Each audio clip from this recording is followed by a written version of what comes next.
Okay, what I'd like to do is to just talk you through the basic principles of using a Cavitron tip, okay?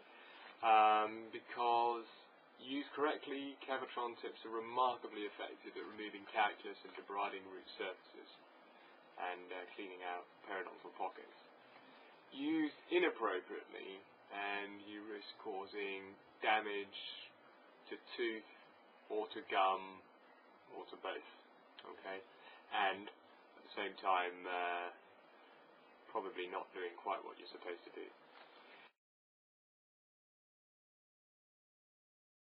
So I just wanted to, it's a really quick, basic introduction to these, and I hope I'll see you doing it this way when I see you on clinic.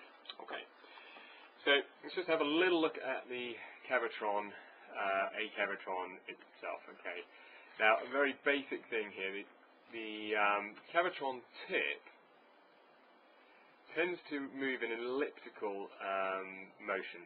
Okay, so it tends to go forward or this way, but it also comes this way. Okay, so from the front, it's coming towards you and back, but it also moves this way. All right. Now, the majority of the motion on these types of Cavitron, on these type of ultrasonic tips, is in this direction. Okay, and if you kind of think of the tip of this instrument, about the 3 or 4 millimeters at the end here, as constantly flicking backwards and forwards like that, then it will not. Then you can imagine how it will work best, and that is sideways on. Okay, so it knocks off the calculus that's on a tooth. Yeah. If you instead bring it in like this against the tooth, all you're doing is bang, bang, bang, bang, banging against the tooth. Okay, so that's more likely to cause sensitivity and less likely to do effective cleaning. Right. For these to remove calculus, you don't need full power most of the time. Okay. The general rule, or the general idea with these, is to use as little power as you need to effectively clean and remove the tooth, remove the calculus on the tooth.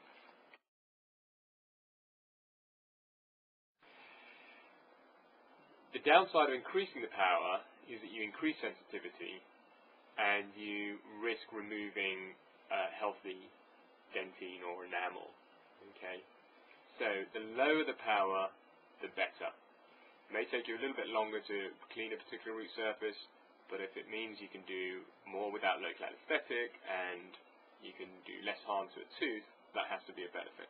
Okay. So, let's just have a little look at our units here at the barking sign. Okay.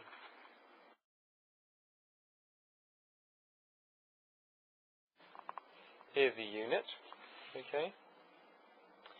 Now if we come right round here underneath, okay, you'll see a little knob. This is on the right hand side. Okay, this is supposed to be a diagram of a Cavitron tip, and there's a knob here that turns left or right, as you'd expect it to. Okay, and in one position you've got maximum power possible, and in the other you've got minimum. Okay, now I can never remember quite which way is which, so let me show you how I would assess it. Right, what I'm going to do is I've got it one way or the other. I'm just going to stick my foot on the pedal. Okay, and you can see a fairly constant jet of water there. Okay, there isn't too much spray. What that means is it's at the lowest power. Okay, let me show you what happens. Oops, when we increase it to the upper power. Okay, you now start to see it spraying out like crazy, and there's that very high pitched noise.